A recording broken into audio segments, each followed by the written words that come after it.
Just typical for what this time of the year is. And by the way, it's already coming in right now. Like this is what's going on. Like there's a bunch of things going on. Teams are in camp.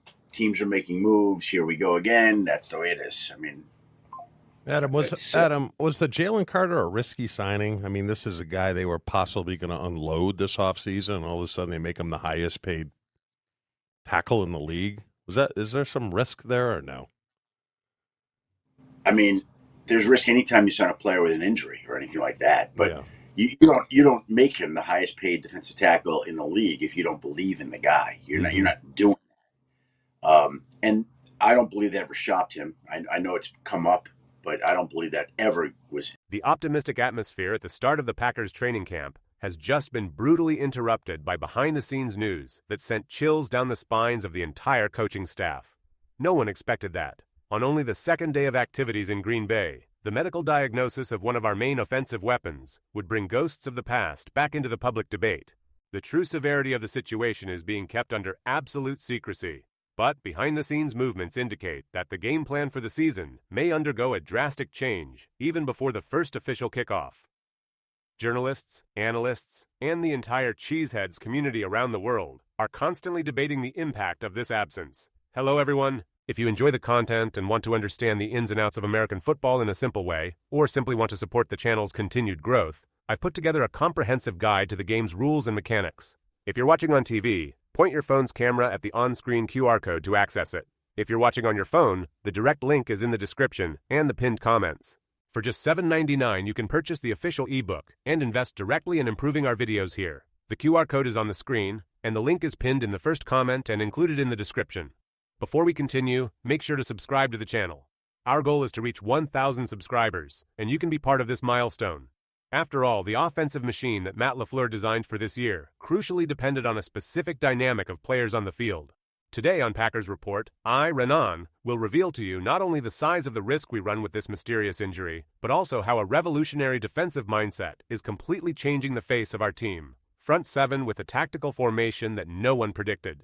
Furthermore, we'll learn the unbelievable story of an underdog rookie who overcame the impossible and is already the talk of the town in the Green Bay locker room. Will our offense have to be completely revamped to protect a long-term absence? And who is the aggressive defender being molded to become the new nightmare for opposing quarterbacks? Stick with me until the end, because every detail of this puzzle that has unfolded in the last 24 hours will change your perception of our title chances this season. If you want to see Green Bay on top, subscribing to the channel and leaving your like is your ticket to not missing any critical updates. Let's get straight to the point.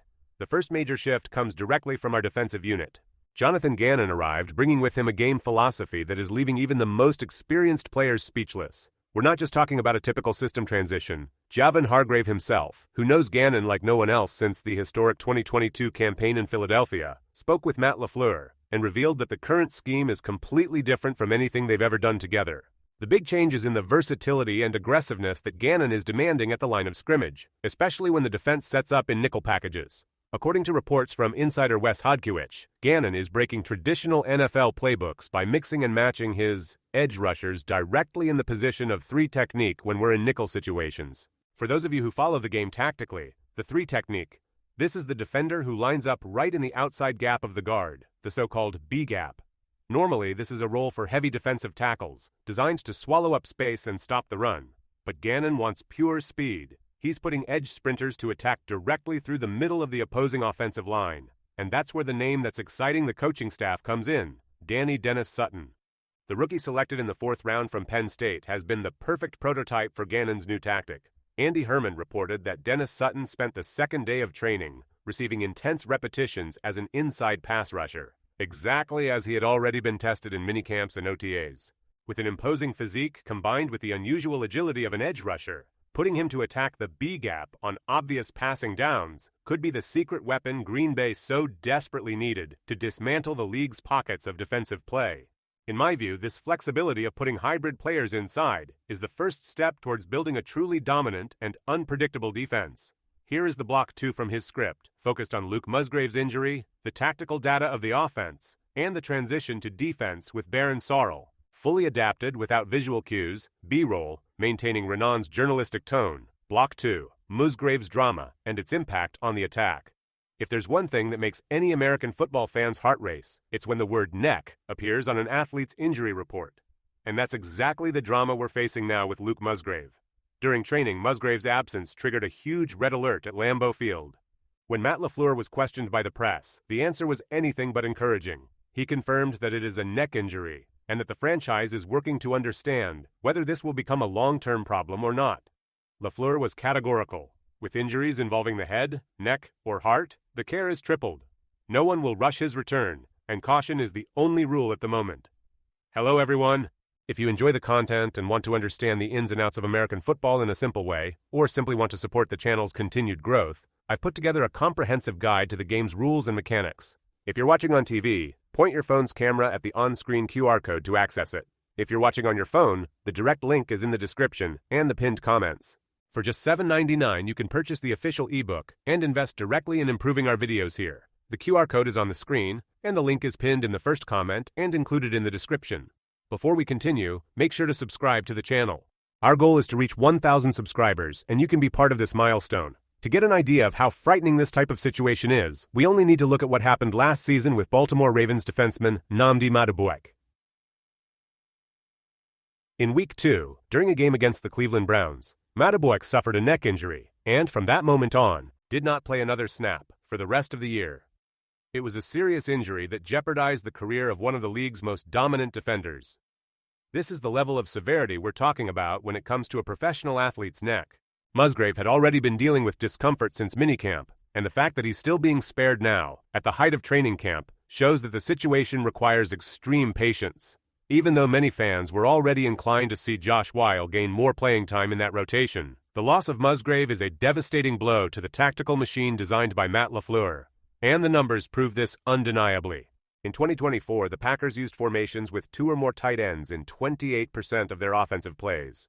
Last season, in 2025, that number jumped to an impressive 35%. This is a clear trend not only in Green Bay, but throughout the NFL, flooding the field with versatile tight ends to confuse defensive coverage and create physical advantages both blocking and receiving passes.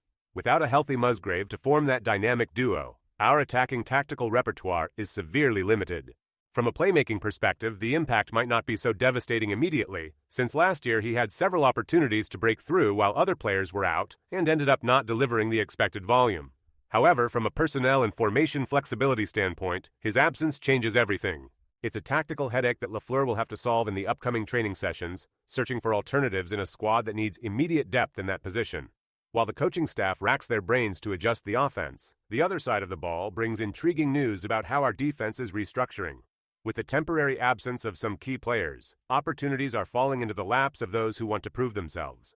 And the biggest proof of this is the movement in our defensive line, where Baron Sorrell was seen lining up directly in the second edge rusher position, positioned exactly opposite Lucas Van Ness. This position was, without a doubt, the biggest question mark of our entire offseason. With few established options, Sorrell emerges as the name that can assume this immense responsibility. If there's one reason to trust that Baron Sorrell can handle the job on the edge of the defensive line, it's the quiet work he's been doing behind the scenes. Anyone who remembers his only start last season, against the Minnesota Vikings, knows exactly what I'm talking about. Okay, it was a scenario with alternative lineups on the field, but Sorrell's numbers were impressive. 8 tackles, 1 tackle for loss, 1 sack, and a powerful hit on the quarterback. He was a real nightmare for the opposing offense. Furthermore, Sorrell spent the entire offseason training hard alongside Micah Parsons, absorbing elite techniques and honing his physical game. He has that big, heavy physique that our coaching staff loves for the position, and he will undoubtedly be a crucial piece in the defensive rotation. But the real surprise in the trenches goes by another name, Chris McClellan. If you're not paying attention to this kid yet, it's time to open your eyes. McClellan has been getting invaluable reps with the first team. Much of this happened due to a situation similar to that of cornerback Brandon Siss, where temporary injuries opened up opportunities. In McClellan's case, Javon Hargrave's temporary absence allowed the rookie to show his worth alongside Devontae Wyatt. And the result couldn't be better. He was the biggest winner among all rookies during OTAs. And now, in training camp, history repeats itself. It's impossible to take the kid off the field. I dare say that McClellan could be the most impactful rookie in our entire draft class. Even knowing the urgent need we have in the secondary, McClellan's physical dominance and explosiveness on the interior of the defensive line are simply impossible to ignore. While our defensive line gains new weapons, on offense a receiver is emerging from nowhere to become a sensation at Lambeau Field. I'm talking about Isaiah Nayor. If you follow our channel daily, you've already heard this name mentioned here, but for those who are just arriving, remember this. This kid is fighting tooth and nail for a spot on the main roster. Nayor arrived last August as an undrafted free agent, worked quietly, and now he's decided to steal the show. In recent practices, he simply delivered the play of the day, a spectacular reception deep in the end zone, rising to the third floor to catch a pinpoint pass from Kyle McCord. As if that wasn't enough, he then connected for another touchdown on a pass from Kyron Drones. Matt LaFleur himself didn't hold back in praising the receiver during his press conference. The coach stated that Nayor's evolution is like night and day, highlighting that a tall, long receiver with flashes of excellence is the kind of asset no NFL team can afford to pass up. And this ignites a very interesting competition within our roster. Currently, we have 5 players with virtually guaranteed spots in the wide receiver room. Christian Watson, Jaden Reed, and Matthew Golden are untouchable. Savion Williams is guaranteed a spot due to his physical talent and improvement in his second year. And Skyway Moore is a key piece in kick return. This leaves only 1, maybe 2, open spots at the far end of the group, making the duel between Isaiah Nayor and Bo Melton one of the most intense battles to watch in the coming weeks of training camp. Hello everyone. If you enjoy the content and want to understand the ins and outs of American football in a simple way, or simply want to support the channel's continued growth, I've put together a comprehensive guide to the game's rules and mechanics. If you're watching on TV, point your phone's camera at the on-screen QR code to access it. If you're watching on your phone, the direct link is in the description and the pinned comments. For just $7.99, you can purchase the official ebook and invest directly in improving our videos here. The QR code is on the screen, and the link is pinned in the first comment and included in the description. Before we continue, make sure to subscribe to the channel. Our goal is to reach 1,000 subscribers, and you can be part of this milestone.